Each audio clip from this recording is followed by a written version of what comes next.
Hey folks, once again. Sorry, Chris once again. Welcome back to another video. This is another request, the same from Zane. And he wanted me to react to a video called Top 10 Horror Movies Based on True Stories by Caitlin O. I'm not gonna butcher it, I'm just gonna say it. Caitlin O-R-R. I think it's called Caitlin Orr.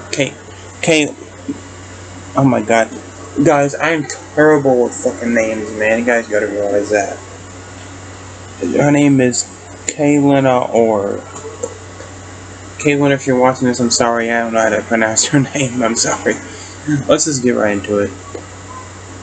Hi, Katie Cats, and welcome back to another day of Halloween Fest. It's getting closer to Halloween, so I figured it's time to really amp it up and let's bring the scare factor into these videos. And what's scarier than something that's supposedly true? So today's video is the top 10 scary movies based off of true events. So I'm not gonna lie, if it says based on true events on the poster of the movie, doesn't mean it's actually true, honey. Just saying. Let's get to it. Number 10. The Exorcism. Linda Blair plays a young possessed girl who goes through a traumatic and deadly exorcism in this horror classic. The movie is based off a book that's inspired by the events of a young boy who was claimed to have been possessed by the devil and underwent an exorcism by the hands of the Catholic Church in the late 1940s. Number 9. The Strangers. A couple vacationing in an isolated summer home are soon terrorized by a trio of masked psychopaths. To me, The Strangers is the scariest horror movie ever. That movie scares me every time I watch it, man. The fact that shit could be fucking true, like, I can't watch that movie. I don't make me sound like a weirdo and a pussy, but I cannot watch that fucking movie alone. That are out for one thing.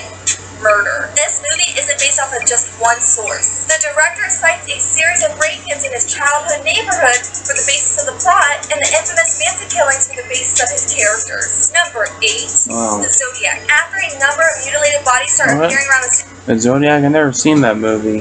I never heard of it. Robert Downey Jr.? God, I should watch it. San Francisco area in the 1960s and 70s, a detective played by Jake Gyllenhaal begins an obsession to find the serial killer dubbed the Zodiac Killer. The Zodiac Killer really did exist, and he really was known to send cryptic letters to the police department. What's even scarier is despite how notorious this case has become over the last 40 years, the Zodiac Killer has yet to be caught. Number 7. The Possession. A young girl buys an antique box from a garage sale and another horror movie I cannot watch alone, man. To me, that movie is scarier than the fucking Exorcist. Fight me. Because I'm not gonna lie, my daughter looks like my niece looks kind of like the girl in this movie as she was a baby. So this movie is like scary for me. I used to not be scared of it when I first saw it back in the day, but now that I watch it, now that I have a niece, man, that movie's an nightmare feel, if you ask me. And by doing so, she unknowingly unleashes an evil spirit that then puts a curse on her. Her mother and father then set out to find a cure for their daughter's possession. The director himself claims the movie is based off of the story of the Dybbuk box. According to Jewish folklore, a Dybbuk is an evil spirit that can possess the living. A few years ago, numerous... Oh, is that a picture of the movie? Looks like she's eating a fucking... The picture she picked that. That's gross. Did she really do that in the movie? I gotta watch it again. Owners of a box that they had all bought from eBay report strange and paranormal experiences revolving around this box of horrors. So sometimes one man's trash is another man's possessed demon box. Number 6. Pretty much. The Haunting in Connecticut. That was a good movie, but home due to their son's it didn't really illness. scare me. Unfortunately for them, they soon discover that their home used to be a mortuary. If that ain't creeped you out enough, they soon start experiencing some supernatural events. In 1986, the Nectar family of Southington, Connecticut claimed to start experiencing some paranormal things around their new home. Infamous paranormal investigators Ed and Lorraine Warren began doing some digging on the home's history, and it never mess with the Ouija board, that's all I'm gonna say. Turns out the house used to be a funeral home where the morticians did acts of necrophilia on the corpses. The duo then wrote a book on the freaky findings of the investigation, and they claimed that the supernatural disturbances didn't stop until an exorcism was performed. Number 5. The Mothman Prophecies. Richard Gere stars as a reporter investigating the urban legend of the Mothman that set. I've heard this movie, I just never watched it. Mainly because I never got the movie. I mean, it doesn't show like a man-human moth hybrid, so I don't get why that movie has that name, but... So I haven't seen that movie, so... Oh well.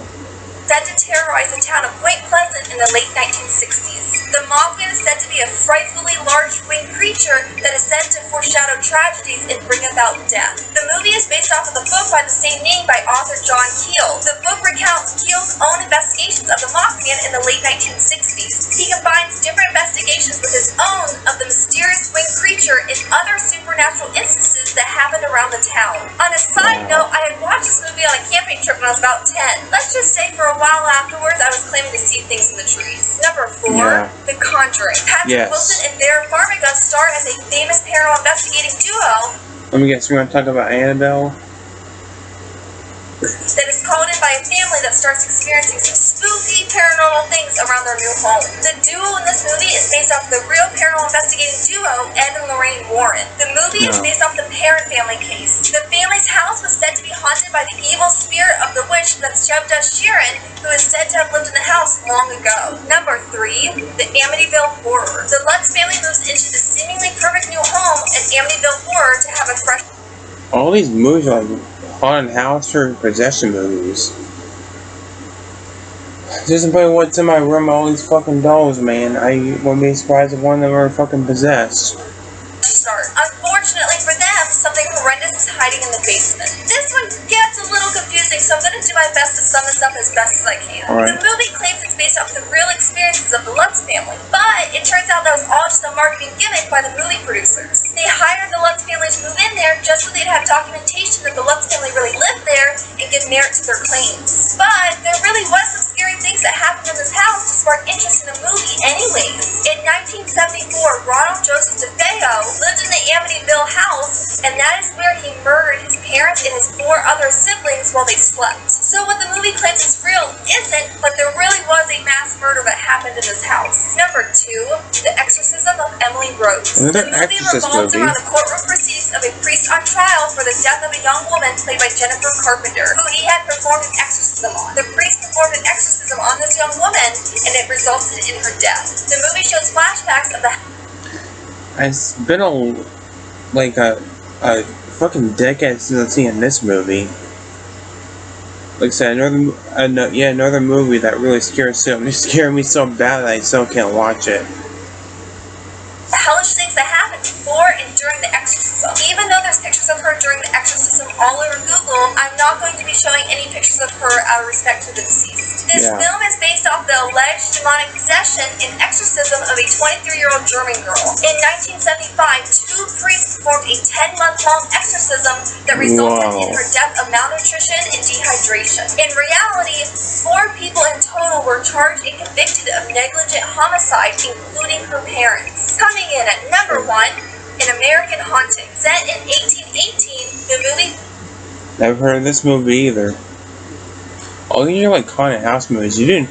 Caitlin Orr, that's your name. You know there's more horror movies, better horror movies than all these haunted house movies.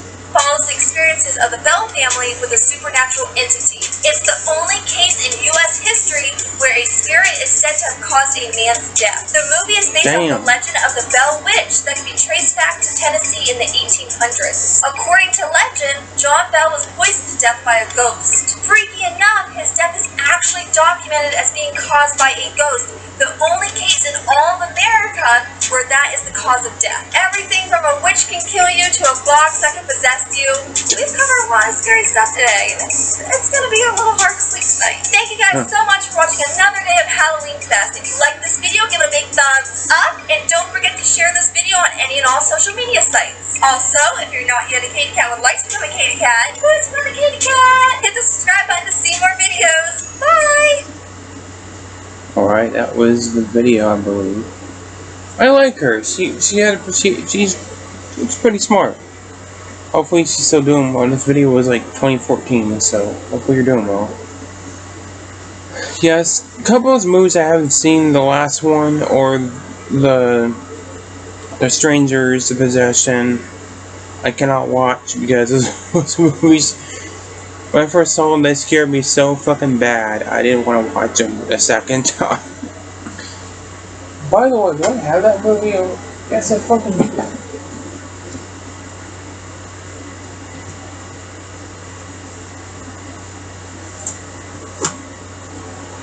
I have that movie right here. Possession. I am not watching. I recently picked up this movie. Yeah, I'm not watching that. It's too scary. Like I said, guys, there's just some horror movies I just can't watch that genuinely scare me, and that's one of them. But yeah, so with that said, thanks for watching. Take care.